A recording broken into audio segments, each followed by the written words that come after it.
तेरा वचन मेरे पाँव के लिए दीपक है और मेरे मार्ग का उजियाला है। तेरा वचन मेरे पाँव के लिए दीपक है। सर्वशक्तिमान पिता, पुत्र और पवित्र आत्मा के नाम में आमीन। ख्रिस्त में मेरे प्यारे भाइयों और बहनों, प्रभु यीशु मसीह के मीठे और मधुर नाम में आप सभी लोगों को जय यीशु। आप सभी लोग कैसे हैं? हमारा भरोसा और विश्वास है कि ख्रिस्त में आप भले, चंगे, स्वस्थ और अच्छे हैं। तो आइए हम लोग उस ईश्वर की महिमा को बढ़ाते हुए, उनके भले कामों के लिए उनकी बड़ाई, उनका जय जयकार करते हुए आज हम लोग इस सुंदर समय में परमेश्वर के पावन और जीवंत वचन पर मनन चिंतन करेंगे, जो उनका वचन हमारे जीवन में हर पहलुओं में उपयोगी और सिद्ध साबित होता है। आज उस ईश्वर के पवित्र वचन को हम देखते हैं फिलिपियों के नाम संत पौलुस के पत्र, उसके अध्याय 3 पद संख्या 3 से 8 तक। वचन कहता है कि सच पूछिए तो खतने वाले हम हैं। हम आत्मा से प्रेरित होकर ईश्वर की उपासना करते हैं और शरीर पर नहीं बल्कि ईसा मसीह पर गौरव करते हैं। हालांकि मैं भी शरीर पर गौरव कर सकता हूँ। यदि कोई यह समझता है कि यह शरीर पर गौरव कर सकता है तो मैं और भी ऐसा कर सकता हूँ। 8वें दिन मेरा खतना हुआ था। मैं इज़राइली बेन्यामीन वंशी और इब्रानियों की इब्रानी संतान हूँ। संहिता पालन की दृष्टि में मैं फरीसी था। मेरा धर्मोत्साह ऐसा था कि मैं कलीसिया पर अत्याचार किया। मैंने कलीसिया पर अत्याचार किया। संहिता पर आधारित धार्मिकता की दृष्टि में मैं निर्दोष था, किंतु मैं जिन बातों को लाभ समझता था उन्हें मसीह के कारण हानि समझता हूँ। इतना ही नहीं, मैं प्रभु ईसा मसीह को जानना सर्वश्रेष्ठ लाभ मानता हूँ और इस ज्ञान की तुलना में हर वस्तु को हानि ही मानता हूँ। उन्हीं के लिए मैंने सब कुछ छोड़ दिया है और अब उसे कूड़ा समझता हूँ। ख्रिस्त में मेरे प्यारे भाइयों और बहनों, परमेश्वर का पवित्र और जीवंत वचन संत पौलुस के द्वारा हमारे और आपके पास में भेजा जाता है और लिखा हुआ है कि सच पूछिए तो हम खतने वाले हैं। खतने का तात्पर्य है मसीह को स्वीकार करना। और संत पौलुस कहते हैं कि वास्तव में सच पूछिए तो हम खतने वाले हैं, क्योंकि मैं खतने का जितने निष्ठा और ईमानदारी से पालन करता था, वास्तव में मैं इस बात के लिए दावा कर सकता हूँ कि मैं खतने वाला हूँ। वे कहते हैं कि हम आत्मा से प्रेरित होकर ईश्वर की उपासना करते हैं और शरीर पर नहीं बल्कि ईसा मसीह पर गौरव करते हैं। वे कहते हैं कि हम आत्मा से प्रेरित होकर के ईश्वर की उपासना करते हैं, शरीर पर नहीं, शरीर पर गौरव नहीं करते, परंतु आत्मा से प्रेरित होकर के हम ईश्वर की उपासना करते हैं। मेरे प्रियो, ये सच्चाई है कि शरीर पर गौरव करना बड़ी बात नहीं है, परंतु आत्मा से प्रेरित होकर हमें ईश्वर की महिमा करना है। इसके विषय में संत पौलुस अपने जीवन के विषय में भली भांति लोगों को बताते और समझाते हैं कि मेरा धर्मोत्साह ईश्वर को जानने या मानने से पहले अपने जाति, अपने धर्म, अपने मजहब के लिए काफ़ी मैं उत्साहित होता था। मैं अपने पूर्वजों के कार्यों को पूरा करने के लिए मैं बड़े ही ईमानदारी से उस काम को करता था। संत पौलुस को प्रभु के चुने हुए लोगों को ढूंढना, उन्हें मारना, उन्हें नष्ट करना, उन्हें बर्बाद करना अच्छा लगता था, क्योंकि वे अपने धर्म के प्रति काफी कट्टर थे और अपने धर्म को बचाए रखने में वे काफी उत्साहित थे। इसलिए वे कहते हैं, हालांकि मैं भी शरीर पर गौरव कर सकता हूँ, यदि कोई यह समझता है कि वह शरीर पर गौरव कर सकता है तो मैं और भी ऐसा कर सकता हूँ। वे कहते हैं कि मैं शरीर पर गौरव कर सकता हूँ, परंतु यदि कोई समझे कि मैं शरीर पर गौरव कर सकता हूँ तो संत पौलुस कहते हैं कि मैं तो और भी ज्यादा कर सकता हूँ, क्योंकि मेरे पास में अधिकार है, मेरे पास में सामर्थ्य है कि मैं शरीर पर गौरव कर सकूं, अपने अधिकारों पर गौरव कर सकूं। वे कहते हैं 8वें दिन मेरा खतना हुआ था और मैं इजरायली बेन्यामीन वंशी और इब्रानी संतान हूँ। संहिता पालन की दृष्टि में मैं फरीसी था। मेरा धर्मोत्साह ऐसा था कि मैं कलीसिया पर अत्याचार किया। संहिता पर आधारित धार्मिकता की दृष्टि में मैं निर्दोष था। संहिता पर आधारित धार्मिकता का पालन करते हुए संत पौलुस अपने आप को निर्दोष बतलाते हैं, क्योंकि वे अपने धर्म के प्रति, अपने कर्मों के प्रति काफी उत्साहित थे। वे कहते कि मैं स्वभाव से मैं एक फरीसी था और मेरे अंदर में वैसा ही स्वभाव था, परंतु अब जब मेरा पवित्र आत्मा से अभिषेक हुआ, जब पवित्र आत्मा ने मुझे स्पर्श किया, अब मेरे अंदर से सारी पुरानी बातें जाती रही, पुराने स्वभाव जाते रहे और अब मेरा नवीन मनोभाव, नवीन विचारधारा हो गया है। वे कहते हैं कि जिन बातों को मैं अपने जीवन में लाभ मानता था, उन्हीं बातों को मसीह के कारण मैं हानि मानता हूं। जो मैं अपने धर्मोत्साह के कारण, अपने संहिता पालन के कारण जिन लोगों को मैं सताया करता था, अब मैं मसीह के कारण सताव को सहना अपने लिए श्रेष्ठ मानता हूं। मेरे प्रियो, लिखा है, किंतु मैं जिन बातों को लाभ समझता था उन्हें मसीह के कारण अब हानि समझने लगा हूं।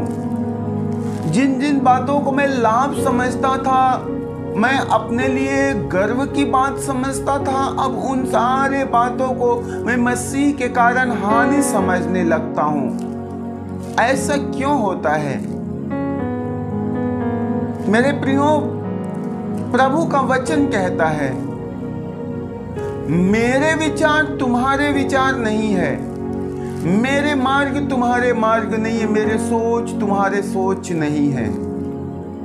अर्थात जब तक पौलुस अपने विचार, अपने मार्ग पर चलता था, अपने सोच पर चलता था, अब मसीह का होने के कारण अब ठीक वे उसके विपरीत चलना आरंभ कर दिया। जो बात कभी उसे लाभ लगता था, अब मसीह के कारण वही हानि लगने लगा है। जो बात उसे कभी दुख देती थी, वही बात अब मसीह के कारण उसे आनंद प्रदान करता है। हम देखते हैं, वचन कहता है, इतना ही नहीं, मैं प्रभु ईसा मसीह को जानना सर्वश्रेष्ठ लाभ मानता हूं। वे कहते हैं कि मैं ईसा मसीह को जानना सबसे लाभ और सबसे उत्तम बात मानता हूं। संसार को जानना, संसार के चीजों को मानना, ये अलग बात है, लेकिन संत पौलुस जो सारे बातों को गहराई के साथ अनुभव किए और तब जाकर के फिलिपियों को लिखते हुए वे कहते हैं कि अब मैं बड़े ही गहराई से इस बात को कह सकता हूं कि मसीह को जानना मेरे लिए सर्वश्रेष्ठ है, मेरे लिए लाभ की बात है। मेरे प्रियो, वचन कहता है, उन्हीं के लिए मैंने सब कुछ को छोड़ दिया है और उसे कूड़ा समझता हूं। मसीह के लिए मैंने सब कुछ को, अपने सारे कामों को, अपने बुरे विचारों को, अपने बुरे व्यवहारों को, सब कुछ को छोड़ दिया हूं और अब मैं उन्हें अपने जीवन में कूड़ा करकट समझता हूँ। मेरे प्रियो, यही बात हमारे और आपके जिंदगी में भी होता है। जब तक हम प्रभु को नहीं जानते, जब तक हम ईश्वर को नहीं जानते, संसार की सारी चीज मेरे सोच, मेरे समझ पर, मेरे विवेक पर प्रभुता करती है, मुझे अपने गुलामी में रखती है, मुझे अपनी ओर आकर्षित करती है और इस बात का बार बार एहसास दिलाती है कि उसे ही पा लेना बड़े श्रेष्ठता की बात है। यदि वह मिल गया तो दुनिया का सारा खजाना, सारी संपत्ति मिल गई। लेकिन संत पौलुस, जो ईश्वर के लिए सब कुछ छोड़ते, सारे कुछ से भरे पड़े थे, ईश्वर के लिए सारा कुछ का परित्याग करने के बाद वे कहते हैं कि अब मसीह को जान लेना सबसे ज्यादा सर्वश्रेष्ठ है और सबसे बड़ी लाभ की बात है। और उनकी तुलना में संसार की सारी चीजें मानो कूड़े करकट है। आप प्रभु को ढूंढना सीखिए, आप ईश्वर को ढूंढना सीखिए। संपत्ति को बड़े ढूंढते हैं, संपत्ति मिल तो जाता है, लेकिन वास्तव में संपत्ति के बाद जो सुकून होता है वे नहीं मिलता। आप दुनिया की चीज की तलाश में दिन भर दर बदर भटकते रहते हैं। शायद वह मिल भी जाए, लेकिन फिर भी आपको अनंतकालिक आनंद नहीं मिलता। क्षणिक सुख मिलता है, क्षणिक आनंद मिलता है, आपको आनंद की अनुभूति होती है, लेकिन वास्तव में जो अनंत काल का आनंद है, अनंत काल की सुख और शांति है, वे आपको नहीं मिलता। इसलिए संत पौलुस कहते हैं कि अब जो मैंने मसीह को पा लिया, अब मेरा जीवन मानो परिपूर्णता तक पहुंच गया। अब मुझे किसी और चीज को पाने की लालसा न रही, अब मैं किसी और चीज के पाने की तमन्ना नहीं रखता हूं, क्योंकि मसीह को जानना सर्वश्रेष्ठ है और लाभ की बात है। उनके प्राप्ति संसार के सारे धन संपत्ति वैभव की प्राप्ति से कहीं श्रेष्ठ है, कहीं उन्नत है। मेरे प्रियो, प्रभु को पाने का प्रयत्न करना। प्रभु जिस दिन आपको मिल गया ना, ईश्वर जिस दिन आपको मिल गया, उस दिन आप इस संसार के सबसे रईस व्यक्ति बन जाएंगे। क्योंकि बाइबल बतलाती है संसार के धनी ईश्वर के राज्य में हाय हाय करेंगे।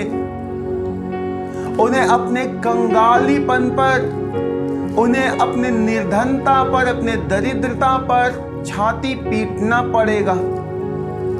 लेकिन जो ईश्वर के राज्य में निर्धन है, कंगाल है, परंतु उनके राज्य में है, वह अपनी संपन्नता पर आनंद मनाएगा, उत्सव मनाएगा, क्योंकि वैसी रईसी किसी के पास नहीं होगी, वैसी संपन्नता किसी के पास नहीं होगी।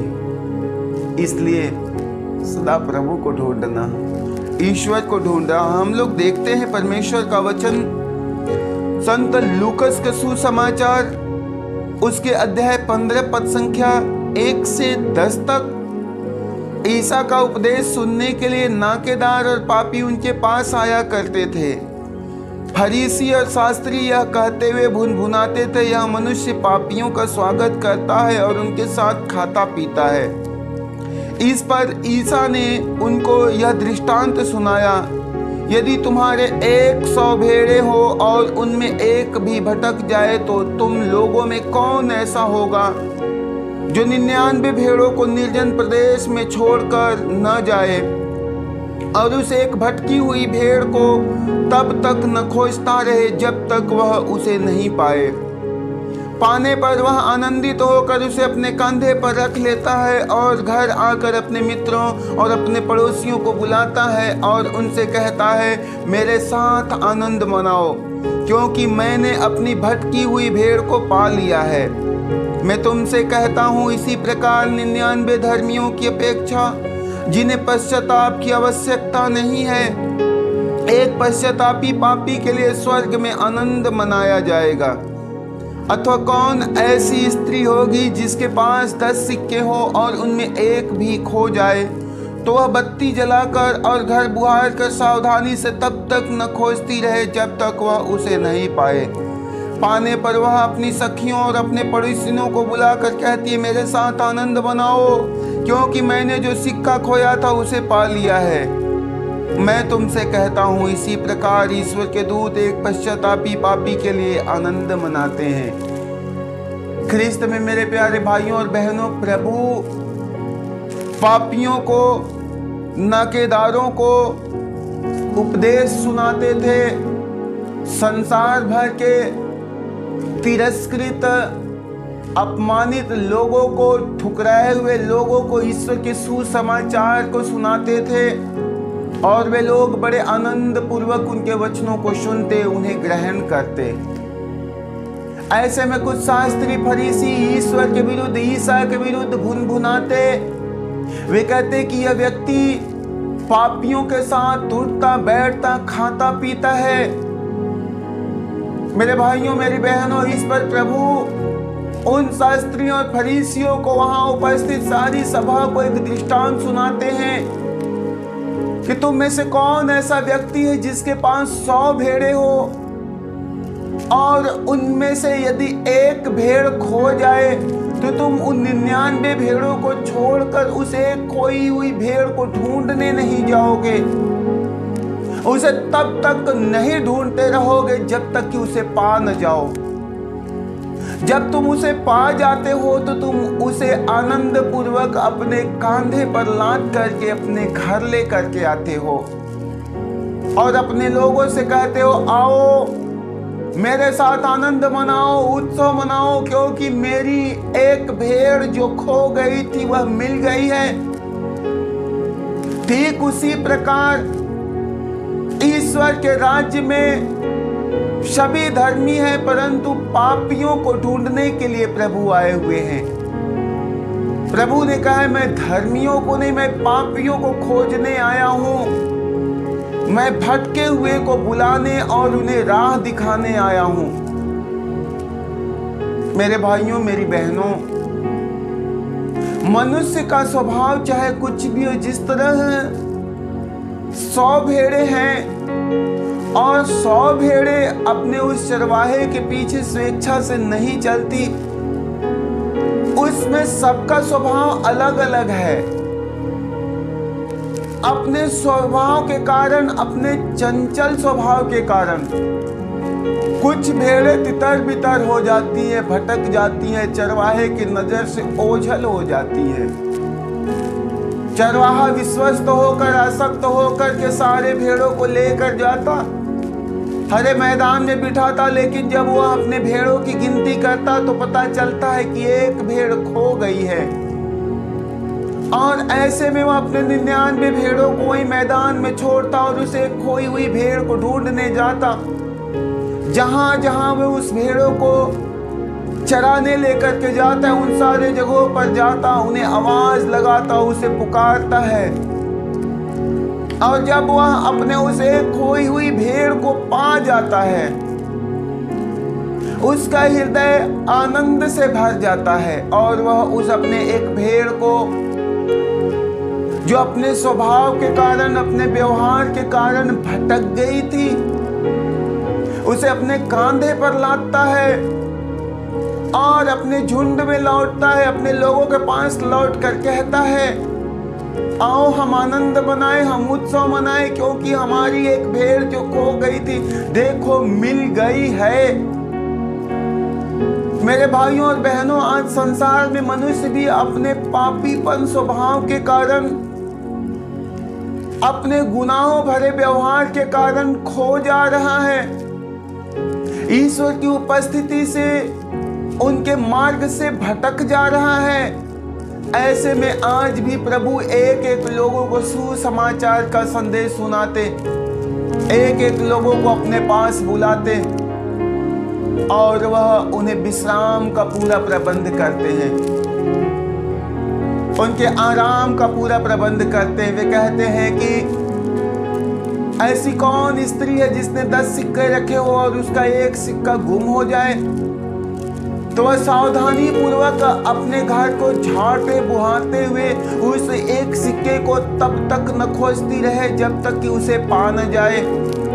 पा जाने पर वह अपनी पड़ोसिनों को, अपनी सखियों को बुलाती है और कहती है, आओ हम आनंद मनाएं क्योंकि मेरा एक सिक्का जो खो गया था मिल गया।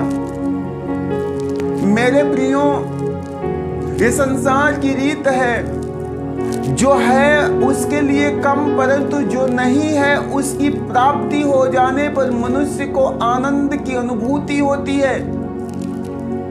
धर्म ग्रंथ बाइबल में प्रभु का वचन कहता है, 99 धर्मियों के लिए नहीं परंतु एक पश्चातापी पापी के लिए स्वर्ग में आनंद मनाया जाता है। एक व्यक्ति जो अपने गुनाहों भरे जीवन को छोड़ करके, अपने अपराधों भरी जिंदगी को छोड़ करके, अपने क्रोध भरे जीवन को छोड़ करके, वासना और व्यभिचार भरे जीवन को, नशे भरे जीवन को छोड़ करके जब अपने प्रभु, अपने ईश्वर के पास लौटता है, उसके लिए स्वर्ग में स्वर्गदूत आनंद मनाते हैं। हम लोग इसका सुंदर उदाहरण उराऊ पुत्र के द्वारा भी देख सकते हैं। जब वह व्यक्ति पापों के दलदल में गिर रहा था, उसका पापी स्वभाव उसे ईश्वर के राज्य से, उसके पिता के घर से दूर लेकर के जा रहा था। लेकिन जब उसको अपने गलतियों का, अपने गुनाहों का एहसास होता है और वह अपने हृदय में, अपने मन में पश्चाताप करके अपने पिता के घर की ओर लौटता है, परिणाम देखने को मिलता है कि जो बेटा हमेशा से अपने पिता के साथ रहता है, उसके लिए कोई उत्सव का प्रबंध नहीं, कोई आनंद का प्रबंध नहीं, परंतु यह बेटा जो गलतियों से लौटा था, जो पापों भरी जिंदगी से लौटा था, जो गुनाहों भरी जिंदगी से लौटा था, उसके लिए मोटे बछड़े को मारा जाता है, उसके लिए अच्छे वस्त्र का, अच्छे जूते का, उसके हाथों के लिए अंगूठियों का प्रबंध किया जाता है, उसके लिए उत्सव मनाया जाता है, आनंद मनाया जाता है। ठीक उसी प्रकार जब हम और आप लोग अपने गलतियों को मानते, अपने ईश्वर के पास में लौटते, अपने प्रभु के पास में लौटते हैं, तो परमेश्वर की कृपा और अनुग्रह हमारे जीवन में देखने को मिलती है। वह पुनः हमें अपने छाती से लगाता, अपने सीने से लगाता है और हमारे जीवन के सारे कमियों और घटियों को पूरा करता है। इसलिए आप अपने जीवन में एक एक बात के लिए पश्चाताप करके ईश्वर के पास में लौटे, क्योंकि यही अनिवार्य है। ईश्वर की प्राप्ति सर्वश्रेष्ठ प्राप्ति है। ईश्वर को पा जाना दुनिया के सबसे बड़े खजाने को पा जाना है। इसलिए प्रभु के तलाश में सदैव रहे, ईश्वर को प्राप्त करने के लिए सदा मेहनत और परिश्रम करते रहे। आज हम लोग देखते हैं, संत पौलुस कहते हैं कि मैं प्रभु यीशु को जानना सर्वश्रेष्ठ लाभ मानता हूँ और सांसारिकता में खो जाना हानि मानता हूँ। संत पौलुस कहते हैं कि ईश्वर को पा जाना सबसे लाभ की बात है और संसार की बातों में खो जाना ये मनुष्य के लिए बहुत ही हानि है। मेरे प्रियो, आज मनुष्य किधर जा रहा है? क्या वह ईश्वर की ओर चल रहा है? क्या वह प्रभु की ओर जा रहा है? प्रभु ने एक एक लोगों से कहा, हे थके मांदे और बोझ से दबे हुए लोगों, तुम सब के सब मेरे पास आओ, मैं तुम्हें विश्राम दूंगा। लेकिन मनुष्य के पास समय नहीं है कि वह विश्राम की चाह में ईश्वर के पास आए, परंतु ठीक उसके विपरीत धन जो किसी को पुकारती नहीं है, परंतु जो जबरन उसकी तलाश में उसके पीछे जाता, उसे विश्राम नहीं मिलता, उसे आराम नहीं मिलती, उसे शांति नहीं मिलता, उसे अथक परिश्रम करना पड़ता है, उसे दुखों का सामना करना पड़ता है, तकलीफों से होकर गुजरना पड़ता है। लेकिन फिर भी मनुष्य धन के पीछे दिन रात प्रयत्न करता है, दौड़ता रहता है, पागलों की नहीं भटकता रहता है। आज जब हम संत पौलुस को देखते हैं तो ये बात हमें गहराई से छूती है कि वास्तव में ईश्वर को पा जाना कितने ज्यादा श्रेष्ठ कार्य है, कितने ज्यादा लाभ की बात है। क्योंकि वह कहते हैं कि ईश्वर के आगे, ईश्वर की प्राप्ति के बाद दुनिया की सारी चीजें मेरे नजरों में मानो कूड़ा और करकट है, मेरे लिए हानि की बात है। और ये बात शायद मैं कहूं अजीब लगे, आप सुनो तो अजीब लगे, लेकिन जो पाता है ना वही अपने मनोभाव को गाता है, अपने मन की व्यथा को प्रकट करता है। उसे फिर दुनिया की किसी चीज से चाह नहीं, किसी चीज से लगाव नहीं है। मेरे भाइयों और बहनों, इसी बात को आज के सुसमाचार में हम देखते हैं कि एक मनुष्य को पाप में खो जाना ईश्वर के दूत हानि मानते हैं। एक मनुष्य जब पाप में खो जाते हैं, पाप के मार्ग में गिर जाते हैं, तो ईश्वर के दूत हानि मानते हैं, क्योंकि वे संसार और संसार की चीजों में खो गए, भटक गए हैं। दूसरी ओर एक पापी मनुष्य का पश्चाताप ईश्वर के दूत स्वर्ग में अधिक आनंद मनाते हैं।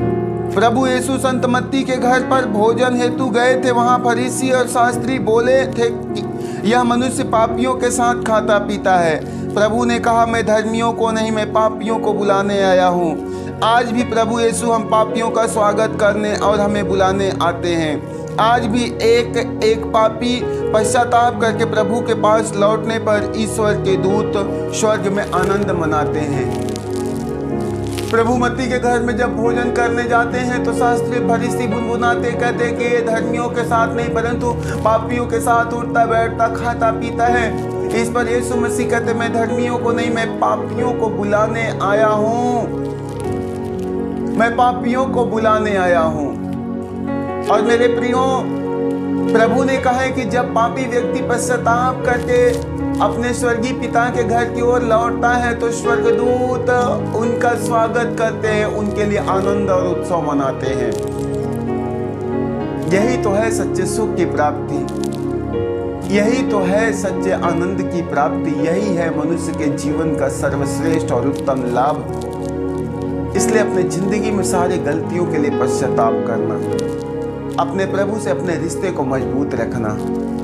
आपका प्रभु जो सर्वोच्च है, सर्वशक्तिमान है, जो आप पर सदैव दृष्टिपात रखता है, वह चाहता है कि मेरा बेटा पश्चाताप करके मेरी ओर लौट आए। वह चाहता है कि मेरी बेटी अपने गलतियों को माने, अपने मुंह से अंगीकार करे और मेरे पास लौट आए। प्रभु ने कहा है कि मेरे पास आओ, मेरे पास आओ, मैं तुम्हें विश्राम दूंगा। प्रभु ने कहा, जो तू थक गया है, हार गया है, बोझ से दब गया है, निराशा और उदासी ने, घबराहट और बेचैनी ने जो तुझे घेर रखा है, मेरे पास आओ, मैं तुम्हें विश्राम दूंगा। मेरे प्रियो, हमें ईश्वर के पास आना है, हमें प्रभु के पास लौटना है। आइए हम लोग उस ईश्वर से प्रार्थना करेंगे। मेरे प्रभु, हम आपको धन्यवाद देते हैं मेरे पिता। ये सत्य है कि संसार में एक भी व्यक्ति धर्मी नहीं है, मैं भी धर्मी नहीं हूँ प्रभु, मैं पापी हूँ, मैं गुनहगार हूँ अब्बा पिता। मैं अपने जीवन काल में वही करते रहता हूँ जो तेरे दृष्टि में गलत हो, जो तेरे नजरों में अपराध हो।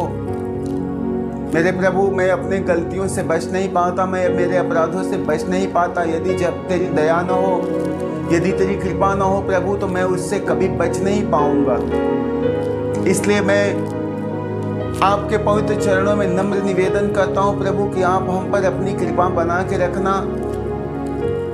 हमें हमारे पापों के लिए हमें माफ करना प्रभु। जो मैं अपनी आंखों से गंदे चीजें देखता हूँ, गंदी नजरें लोगों पर डालता हूँ, जो मैं मेरे सोच, मेरे विचार से गलत कार्य करता हूँ, मेरा शरीर जो बुराई की ओर भागता है, मेरा हृदय जो बुरे विचार रखता है, मेरे प्रभु, मैं एक एक सांस में पाप करते रहता हूँ, मैं सदा वही करते रहता हूँ प्रभु जो तेरे नजर में गलत है। मेरे पिता, आज हम आपसे क्षमा मांगते हैं, हमें क्षमा करना, हमें शुद्ध और पवित्र मन प्राप्त करना प्रभु। हमारी नजरों को शुद्ध करना, हमारे हृदय को, हमारे सोच और समझ को, बुद्धि और विवेक को पवित्र करना पिता, ताकि मैं तेरे प्रेम से भर करके पवित्रतापूर्ण जिंदगी जी सकूं। मेरे प्रभु, मैं तेरे स्वर्ग राज्य के योग्य तो नहीं हूँ पिता, लेकिन यदि तू चाहे तो मुझे अपने स्वर्ग में शरण और स्थान दे सकता है। मेरे प्रभु, यही लालसा लिए हुए मैं तेरे पीछे पीछे चलने का प्रयत्न करता हूँ। तो मेरी बाहों को थाम करके मुझे इशारा करना प्रभु, मुझे संभाल के अपने स्वर्ग राज्य में लेके चलना। प्रेमी पिता, जैसे आपने इस समय तक संभाला, सारा दिन हमारे साथ रह जाना। जिस किसी से भी बातचीत हो प्रभु यीशु, तेरा प्रेम पूर्ण बात व्यवहार होने पाए, तेरे वचनों का आदान प्रदान होने पाए प्रभु। आज भले और उत्तम लोगों से भेंट मुलाकात कराना पिता, पूरे मार्ग में ज्योति बन के संग संग चलते रहना। हम सब जहाँ कहीं भी रहे प्रभु, तेरे संत और स्वर्गदूत का पहरा सदा लगा रहे। हम सबों के घर में, परिवार में तू अपने पवित्र लहू का बाड़ा लगाना पिता, ताकि कोई बीमारी, कोई महामारी, कोई परेशानी ना आने पाए। मेरे प्रभु, मैं अपने आप को और अपने पूरे घर परिवार को, पूरे मंडली और कलीसिया को तेरे हाथों में सौंप देता हूँ। आप हमारा और हमारे सब कुछ का सुधि लेना प्रभु, उनका ख्याल रखना। हम यह प्रार्थना करते हैं पिता, पुत्र और पवित्र आत्मा के नाम में मांगते हैं, आमीन। सभी को जय यीशु। तेरा वचन मेरे पाँव के लिए दीपक है और मेरे मार्ग का उजियाला है। तेरा वचन मेरे पाँव के लिए दीपक